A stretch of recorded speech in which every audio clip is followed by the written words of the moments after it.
Hello everyone, Loremaster Sotek here. Hope you're all doing well. I wanted to make a video that kind of covers a lot of various changes that I have found throughout the free LC updates to the game, mostly focusing on the races that are the primary focus of Shadows of Change. So looking over Kislev, Grand Cathay, and Tzeentch to see what has been done with them, what makes them different from the build that, prior to 4.0. So without further ado, I'm going to go ahead and just take us into the game, and going to start with Grand Cathay and work through all the changes that I've noticed and found, and then move on to Tzeentch, and then move on to Kislev. Now, this is not going to be, I'm not going to cover anything that's DLC related in this video.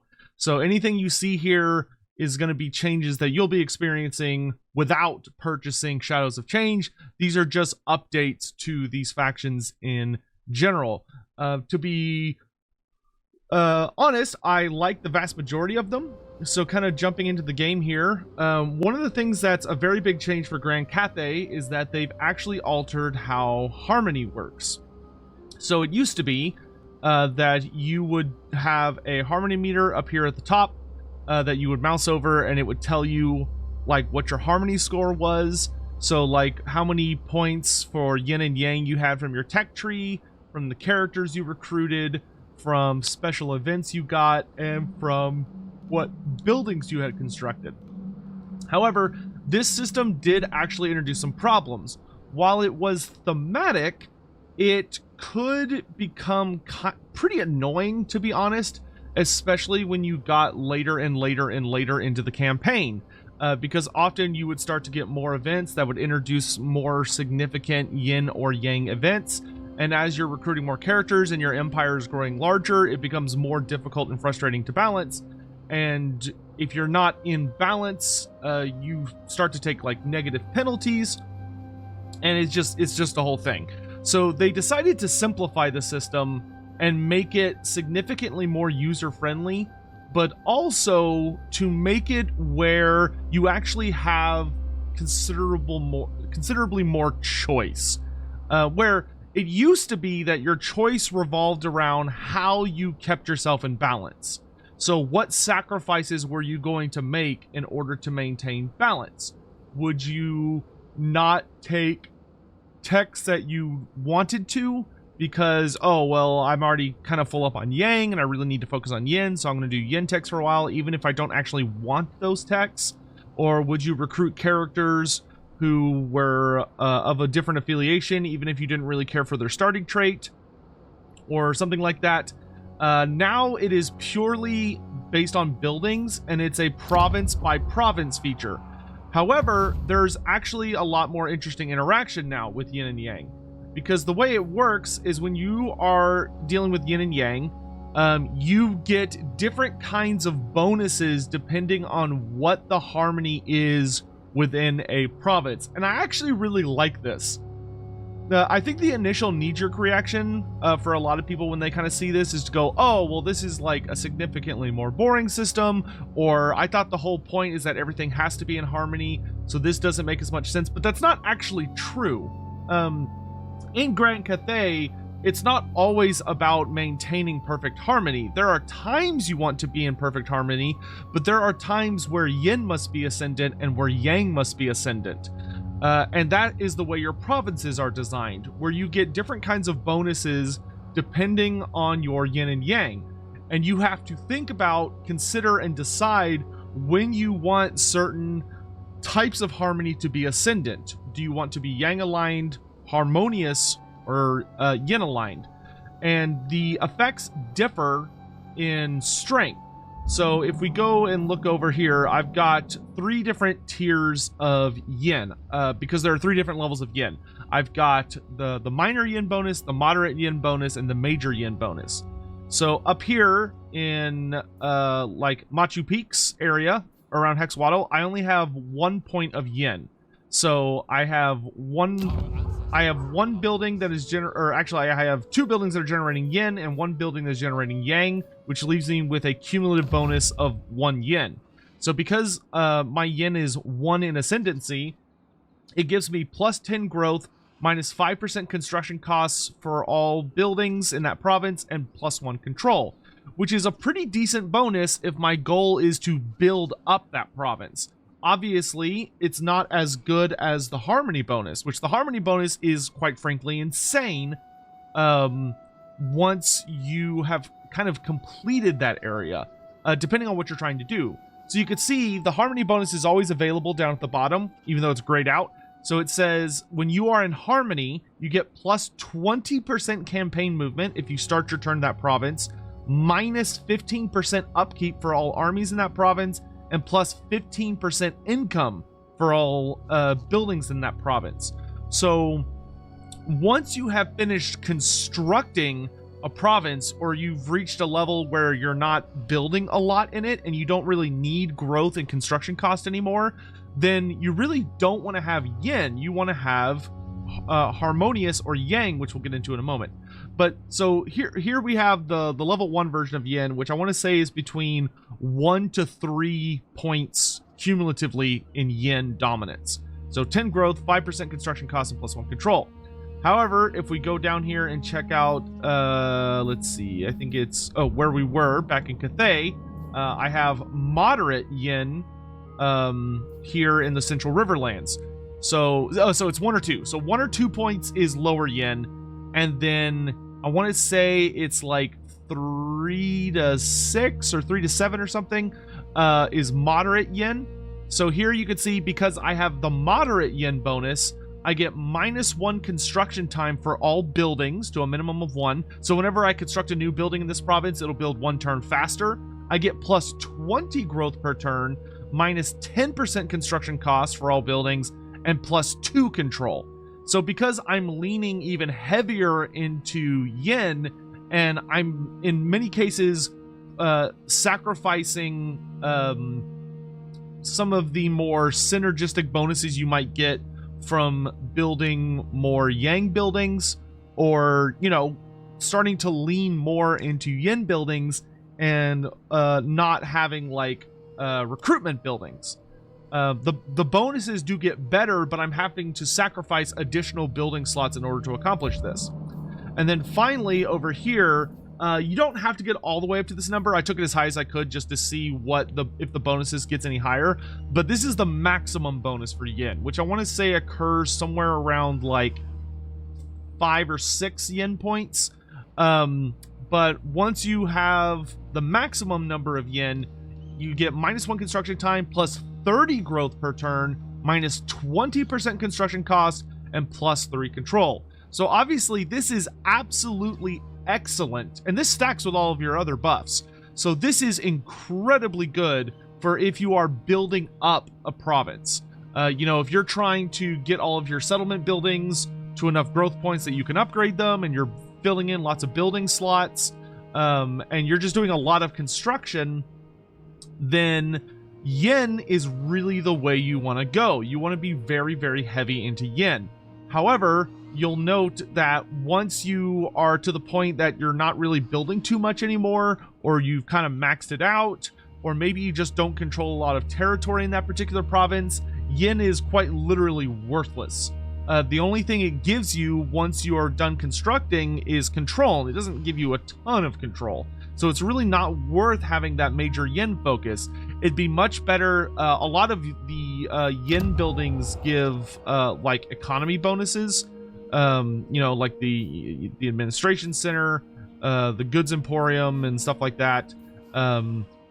But once you've kind of reached that point, this is when you would want to start transitioning, you know, probably about half of the buildings to yang if you want to go for harmony. So if you're going to be investing into this province being a mercantile area, you know, you want it to be making as much money as possible because it's fairly far away from the front lines, far away from where the AI is fighting you, then you want to go and be harmonious, because if you're harmonious, then you're going to be getting significantly additional income, and also any of your armies that are passing through that province will be able to move much, much faster.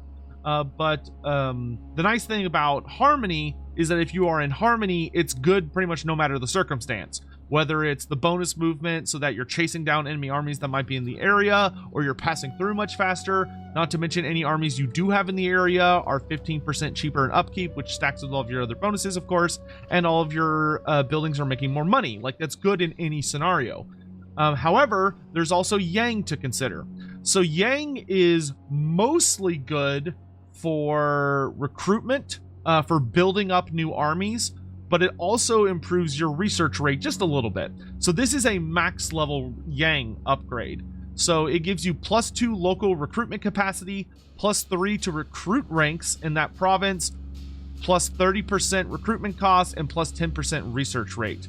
I believe the first level of Yang is just like I think it's just -10% recruitment cost and +1 recruit rank. And then the second tier gives you your first bit of research rate, ups the recruitment cost to 20%, recruitment rank to +2, and local recruitment capacity +1. And then this is the final version. So as you can see, this is excellent if you have an area where you're delving very heavily into producing a lot of troops. So for instance, you could make the capital settlement because it only takes like 5 or 6, I want to say, to get to the max level. But you would want to like have your primary settlement perhaps invest very heavily in all the different types of recruitment buildings, and that would be the place where you're constantly churning out new armies, because you're going to be able to recruit. You have way more slots to recruit with, you're getting higher ranks, and they're cheaper than they would be anywhere else, which is, you know, absolutely solid. It's very, very easy if you have enough Yang to get tier 3 gold chevron units out of a province straight out of the recruitment center between your character's skills, anything you've picked up in your tech tree, certain building buffs, and then the Yang bonus. It also improves your research rate. It's not a massive bonus to your research rate. 10%'s not bad, but it's not like crazy amazing either. And granted, Cathay tech in general is relatively fast. Virtually every single tech in the Cathay tree only costs 4 turns. So it's quite easy through various methods to get it down to the point, especially because you have an edict that increases your research rate by a flat 7%. It's very, very easy once you get going and steamrolling with Cathay to get it down to one tech per turn once you have enough provinces. So once you have enough provinces, that research rate bonus doesn't help you anymore. So Yang, once again, turns into a tech that is useless if you are not actively recruiting armies once you've kind of maxed out your tech research level, which I want to say is like 400%. So that's a really interesting thing to keep in mind. So once again, you'd want to lean back towards Harmony, because Harmony gives you the best buffs regardless of what is going on in most scenarios. Yang is traditionally better if you're recruiting armies. Yen is traditionally better if you are building up the province construction-wise. And then Harmony is better for all other scenarios. I personally very, very, very much like this system because it adds a lot more planning and interest to what you're trying to do with your empire, and can help guide about how do you want to prioritize your building structures of... like I tend to very much go through a kind of a flow of, once I'm moving into a territory, I start focusing very heavily into yen and build it up, build it up, build it up. And then as it's kind of, you know, reaching max level, I start balancing it out more. And then I decide what I'm going to do with that province. Now, that doesn't always work out super smoothly because sometimes it's right on the front lines. And I really want that harmony bonus on the front lines so that my armies are able to get that bonus move so I can catch enemies that might come into my territory. And I also get the upkeep reduction, which can make me able to field significantly more armies or higher tier armies without it impacting my economy as much. So that is the harmony buffs, which I actually deeply, deeply enjoy. Another update that I wanted to point out that's actually quite interesting is that the Lord Magistrate is actually a substantially more powerful character now. So I'm going to take us into another campaign here in a moment. Hi, welcome back.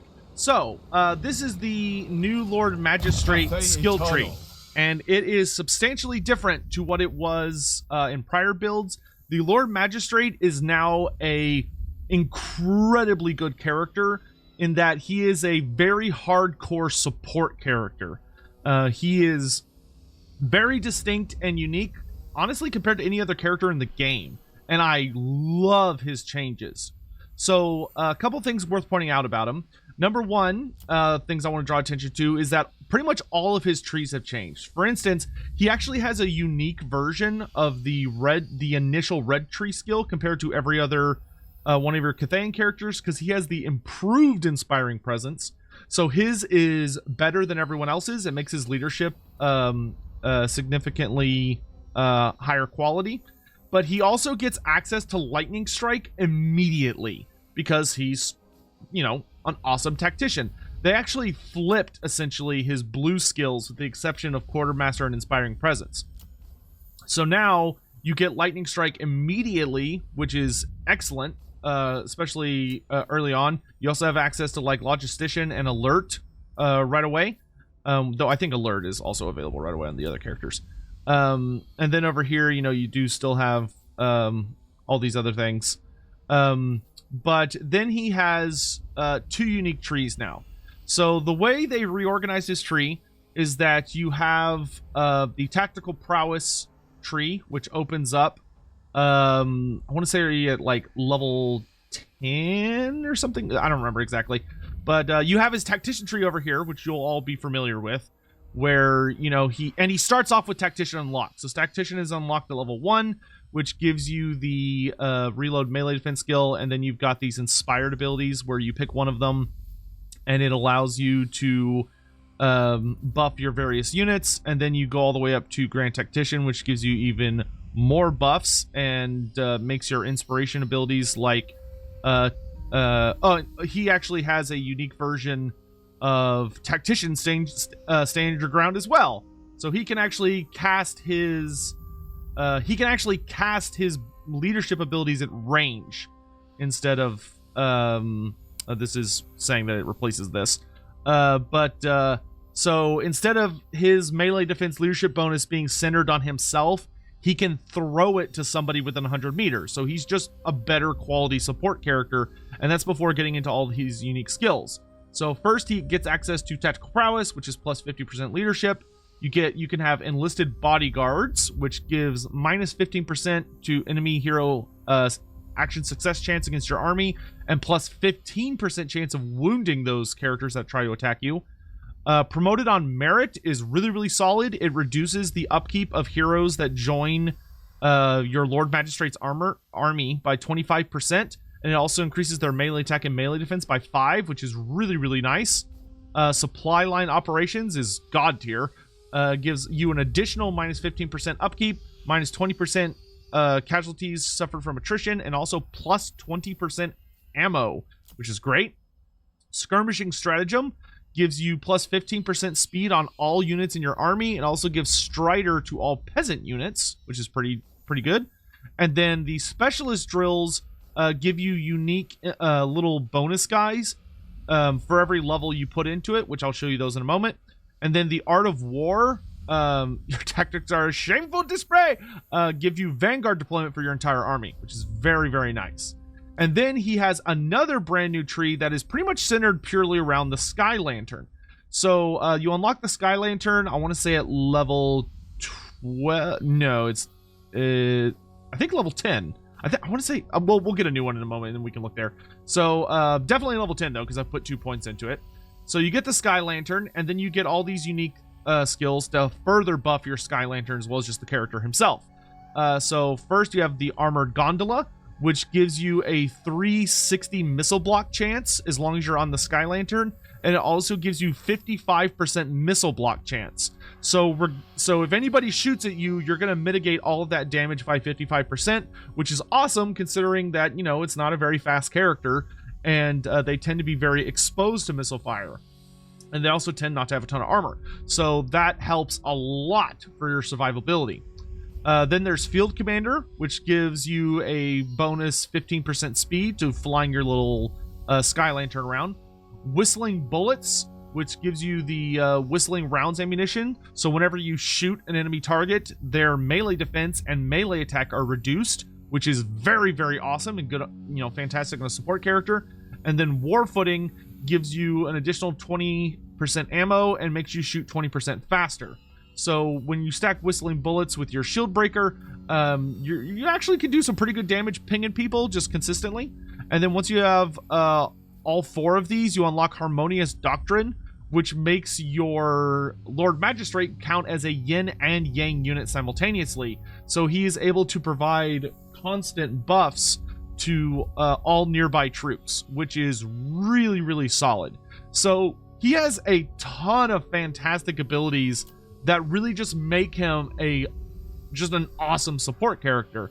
I've actually been having quite a bit of fun on Legendary and Very Hard with this character, or with this new type of character, being able to sort of fly around and take advantage of certain situations and stuff. And then I'm gonna lose some troops doing this, but I'm just gonna real quick auto resolve this because I want to show you the unique followers that he has, that he gets through his level ups. So here we'll pick up the last specialist drills. So there are 3 of these and they're banners, and we'll also grab a fresh guy here in a second.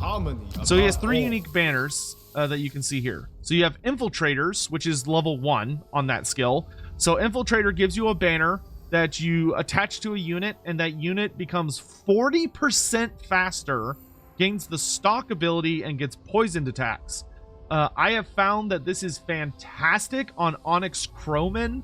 It's also quite good on Jade Logma Riders, and pretty much anything that is cavalry or flying benefits immensely from this for all 3 of those. Now, it's good on just about anything, but it's especially good on those flying units because it really allows them to get into the back and get down onto people and tear them up.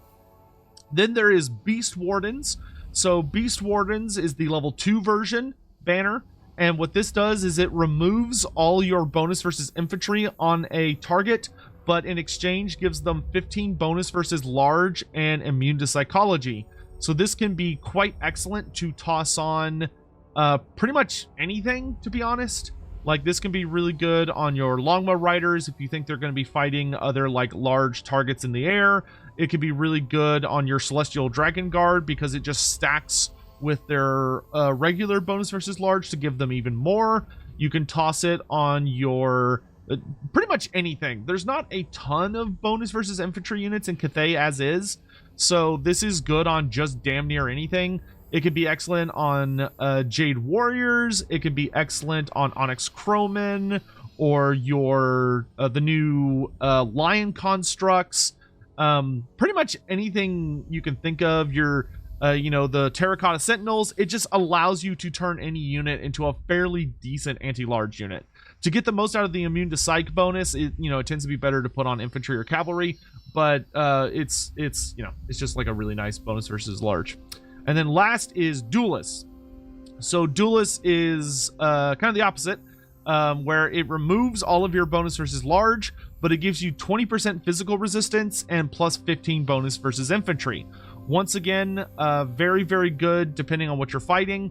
Can be an excellent way to really make some of your heavy hitters that maybe don't have as much melee attack really connect hits with enemy infantry. So you could put this like on your Celestial Dragon Guard, for instance, which gets rid of their anti-large properties, but makes them into an even tankier unit that can chop through enemy infantry quite nicely thanks to their armor piercing. You can put it on Onyx Crowmen, so they're able to really rip apart like ranged units and not take as much damage on the approach. On your Jade Longma to make their charges more devastating, stuff like that. So you have a lot of really interesting options about which units you're going to apply these to, and they're just really, really solid and add a lot to the character. And we can go ahead and recruit a new one just to show how they start off. So when you get a new Lord Magistrate, you see here you do start with Tactician unlocked, and that's it. But you get the Sky Lantern at rank 10. Yeah, so you get the Sky Lantern rank 10 and can start grabbing these. Tactical Prowess unlocks at rank 8, which gives you access to these, and he gets his horse at rank 4. So they get the Sky Lantern very, very quickly, which then starts giving them access to all the goodies, which even if you're not going to ride a Sky Lantern, can still be worth going through the Sky Lantern tree just to get the Harmonious Doctrine ability, because it makes your character like hilariously good at his job. But yeah, so I am extremely happy with the changes to the Lord Magistrate. It also makes them significantly more distinct compared to the Caravan Masters. The Caravan Masters cannot ride Sky Lanterns. They are infantry or cavalry only. However, the Caravan Masters actually have, as you can see here, the Caravan Masters actually feel very different because they have a combat tree, which the regular guys do not anymore. So the Caravan Masters can actually get reasonably good at fighting, whereas the Lord Magistrates are not. Like, they are not. You do not want to be fighting with them at all. You want to be, but with your Caravan Masters, they can absolutely throw down in a lot of circumstances. So if anything, the Caravan Masters are actually kind of. For a greater doom. Thank you, Gotrek. The Caravan Masters are actually now much closer to Black Ark Fleet Masters, in that while they have very similar designs to like a Dreadlord, or in this case, a Lord Magistrate, they're actually kind of turning into distinct characters. I would really love to see them get kind of like unique assets maybe one day in the future, though I don't think that's a priority for the moment. Speaking of other changes to Cathay, obviously they have removed all of the they've removed all the alignments from your tech tree in regards to yin and yang, and they have added some different effects and like added some new bonuses and abilities, which are quite nice. So the tech tree, pretty much all the techs feel pretty good. Like, you know, there's a couple of not as powerful ones, but for the most part they're awesome. The Jade Compass, obviously a lot of y'all have seen how the compass works from you on both side of things, but looking at it from a free character that is not part of the DLC, you can see that there are the other directions are just kind of sitting over here. You're not able to interact with them, but if they are being empowered by the Jade Court faction, you do still benefit from them. You can see in my campaign at the moment, the Jade Court has not actually selected the Nongcheng Basin or the Broken Lands anytime recently, so there's no passive bonuses being generated by those at the moment. But sometimes the AI will pick those directions, and then I do benefit from those passives. However, more importantly to you as the player, the 4 directions you are familiar with have been reworked and now do different things. So pointing at the Great Bastion gives you defensive supplies and casualty replenishment rate to all regions that you own. And that's actually a very significant change for Grand Cathay, is that the compass directions now affect all of your controlled territory. Prior to patch 4.0, the compass only affected territories in Grand Cathay, which are 2 very distinct ideas, in that territories in Grand Cathay mean only the geographic focus of Grand Cathay benefited from the compass. But if you ended up leaving Grand Cathay because you expanded outside of it, the compass literally had 0 effects, which obviously sucks. So they have now reworked it where you benefit from it regardless of how large your empire gets, which I do think is a good change. So here you can see the passive buffs are casualty replenishment and defensive supplies for the Great Bastion. If it is active, I get minus recruitment cost, and I also get the Ancestral Warriors Summon Army ability. So Ancestral Warriors, it used to be an army ability that you would get faction-wide while you were in Harmony, but now you can just choose to have it whenever you'd like in territory that you own by pointing the compass at the Great Bastion. The Celestial Lake, they've also made it where the passive buffs you get are significantly less powerful, but the active buffs are substantially more powerful.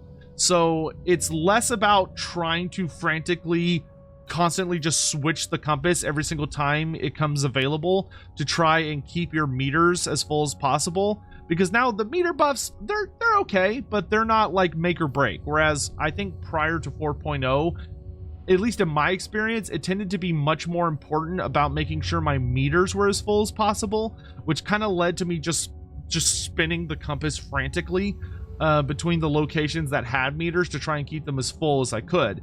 Whereas now I'm actually thinking about what specific benefits and buffs I want to have. Also, the Warpstone Desert is actually good now and doesn't suck garbage because the old version was trash. So looking at that now, the Warpstone Desert does nothing passively, but when you're actively pointing at it, it makes all of your cargo for the Ivory Road 20% more valuable. It allows you to send 20% more cargo, and it also gives you +1 Lord Recruit rank for your Caravan Masters. So I always pick the Warpstone Desert. Like, whenever I start a new Cathay campaign, turn 1, I always pick the Warpstone Desert so I can send out a rank 2 Caravan Master. I put a skill point for him into maximum caravan cargo capacity before I start his trial. And then between that and this, I get a much larger caravan on turn 1. Dragon Emperor's Wrath, the passive buff is that it gives you reduction to corruption. So the base version is that it gives you -1, then -2, -3, -4. It also, when you're actively pointed at it, it gives you the meteor ability to any territory that you personally control, or, you know, Cathay controlled, I should say. And then it still has the system where when you fill it all the way up, you can click the button and it'll cause like a ton of attrition damage to all enemies outside the Great Bastion. However, because it's like, oh, the only difference now is 4 corruption versus -1 corruption, I find I am far more likely to actually save up to the button and activate it. Whereas I can't even remember what the version was before 4.0 used to do, but the old version of the Dragon Emperor's Wrath, I used to kind of find annoying because the meter encouraged you to keep the meter full and leave it full because of the buff you got. So using the Dragon Emperor's Wrath kind of felt like a bad thing because you were sort of punished, whereas now it does not feel like a punishment at all, because most of the time you really don't need that much corruption reduction if you're playing your cards right. You know, the only time you need that much corruption reduction is because there's something actively screwing with you, or you're conquering territory that is controlled by a corruption-heavy faction. And then finally, the Celestial Lake grants control, which it does 0, 1, or 2. And so, like, the passive buff is like, it's nice when it's working, I guess, but it's not nearly that important. But when you're actively pointed to the Celestial Lake, the buffs are big boy buffs. Because you get that plus 15% additional income, which is fantastic. And also a plus 40% chance that whenever the winds of magic change, they will increase in strength. So this means that whenever you're aimed at the Celestial Lake, the chances that your armies are not gaining magic to their Winds of Power reserve is very low, and you're going to be making bank, especially if you have a lot of provinces that are in harmony, so they'll be getting an additional 15% income. That means when you're pointed at the Celestial Lake, you're looking at a base plus 30% additional income before considering any other factors, which is absolutely fantastic, and I really like that. And then the other directions just don't frankly matter. If you're lucky, sometimes the AI will be pointed in those directions, and when they do, you can get the growth bonus and the recruitment rank bonus. Or if you're playing multiplayer with a friend and they have the DLC, make sure they're pointing at the Nongcheng Basin and the Broken Lands as often as possible. But yeah, so those are the majority of changes to Cathay, outside of like a couple of minor changes to certain like character traits and other things like that. Yeah, personally, I do like the changes quite a bit. My only criticism of Grand Cathay, as far as the Ivory, or like the FLC changes go, is I do wish they had managed to slip in a couple of additional changes to the Ivory Road mechanic. When I was initially playing it, I was frustrated that they didn't change it, but the more time I have played, the more it feels like there have been some subtle changes, because I do feel like I am getting events that are granting me more troops significantly more often than I used to, because it's pretty common that I am getting like borderline 20 stacks. Like, as you can see, I'm not even to turn 40 yet, and yet I have basically a full 20 stack already, and I also have a pretty decent 12 stack, and the only thing that I have manually added is this alchemist to this faction. Because if you didn't know, if you have a hero sitting next to Shenyang, then when you spawn a caravan, you can actually have the hero join the caravan, and they'll stay with it for the rest of the campaign, which is quite nice. So like the caravans do feel more powerful than they used to. However, I am disappointed that they did not add in a couple more end locations, and I am also disappointed that they did not add in unit rewards. It would have been really, really nice if going to the different end locations would have successfully, or would have granted you like a new elite unit, like just one elite unit, to make it a bit more fun and extra spicy. You know, like if I successfully get to Myrmidons, giving me like giving me like an ogre unit or something. If you successfully, maybe you get like to choose between like, do you want a Stonehorn or do you want like a unit of Iron Guts? And then if you get to Karazakarak, do you want a unit of Iron Breakers or do you want like a Gyro Bomber or something? And like Castle Drakenhof, do you want like a unit of, I don't know, Blood Knights, or do you want a unit of like a Vargolf or something?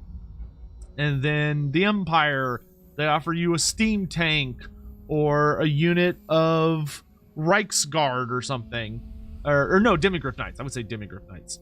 And then if you go to Marienburg, maybe they offer you some other different choice. And if you go to Erengrad, you get a Kislevite choice. And if you go up here, you get like maybe you can get like some Norscan fighter dudes. But I will say I'm really, really hoping they add a location in Tilia, Astalia, and Bretonia.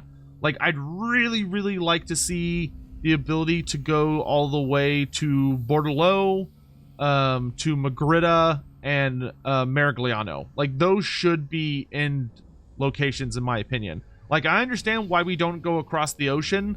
Like, Cathay, the Ivory Road is not supposed to have naval routes. It's supposed to be purely over land routes. But I really do think they should add those 3 locations, because those are places that often will travel all the way to Grand Cathay. The Ivory Road, most texts agree that it goes to either Merigliano or Magritta as its starting location, not the Empire. So it'd be very, very nice to see at least those 2 locations added. But I think a Bretonian location as well would be nice.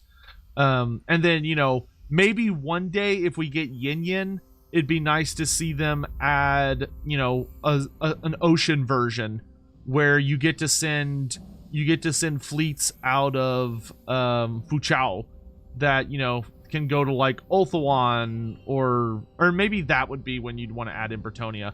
But Merigliano and Magritta should absolutely be added to the Ivory Road. I suppose you could leave Bretonia out of it and just have Marienburg count as a Bretonia location.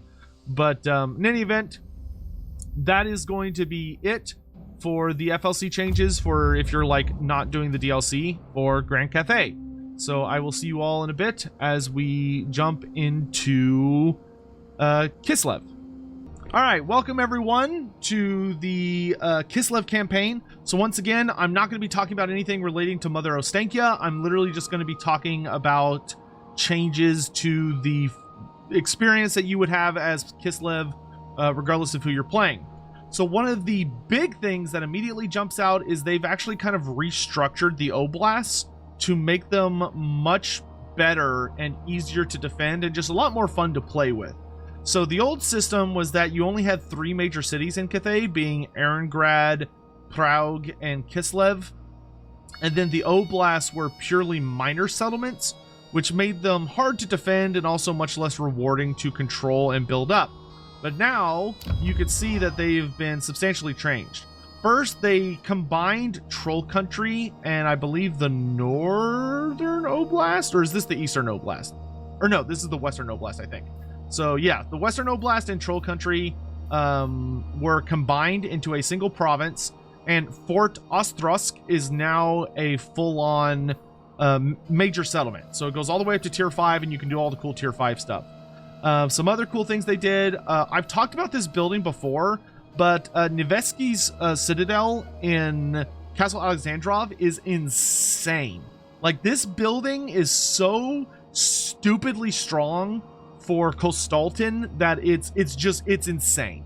The fact that you can just mass recruit Griffin Legion and Zargard from the Troll Country province now at +3 ranks means that Kostaltin can get like an absolutely hysterical 20 stack alarmingly fast. I think he's down here somewhere, but like you can see, I'm just like, I'm running an army of just like almost pure elites at this point.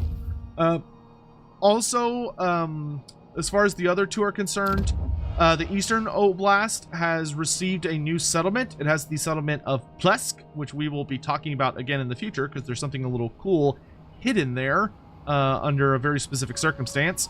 But you have a new settlement up here, so it's got 4 settlements, and Volksgrad is now a major settlement. And then down here, Igorov is also a new settlement that has been added into the Southern Oblast to make it into a 4 settlement one as well. And Fort Jakova is now a major settlement instead of just a minor settlement, which is nice. And the fort is right here tucked into the mountain against Ungrim. Or no, Azhag. Azhag. Some other notes are that By the comet. the characters, so Kostaltin and Katarin now start with a little bit more territory under their control. So when you play a Kostaltin campaign, you start with Erengrad and Castle Alexandrov immediately under your control. You no longer are just in Erengrad. You get both of them. And with Katarin, I believe you get Zavastra and Kislev right at the start, instead of just Kislev City.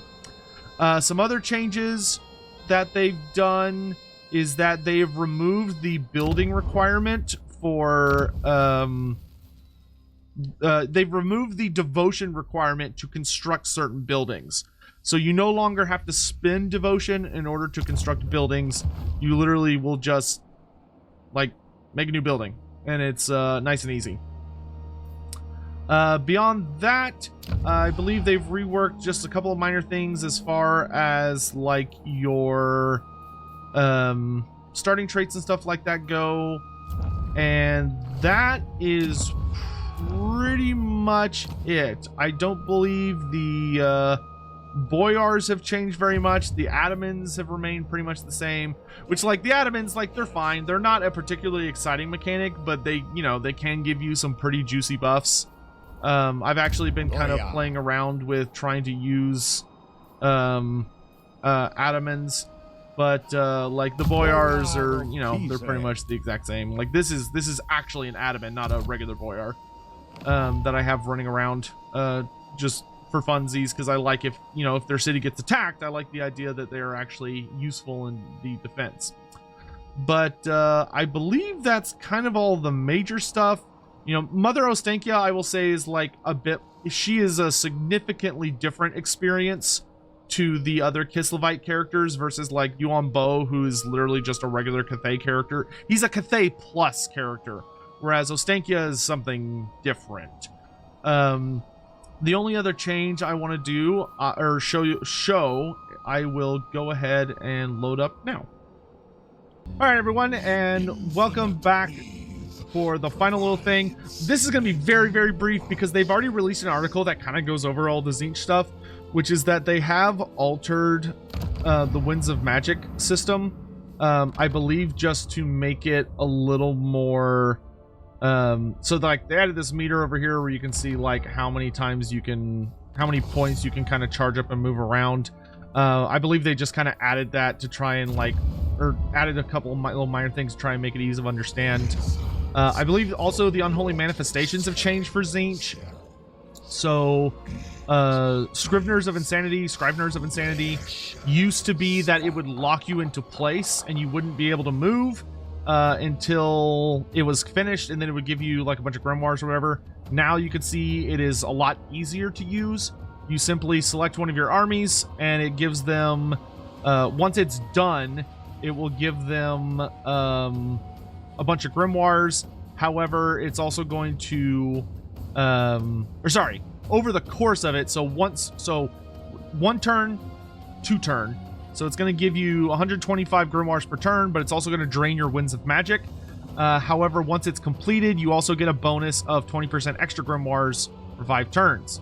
Mutagenic energies, pretty much the same. You just pick an enemy and they take mutation.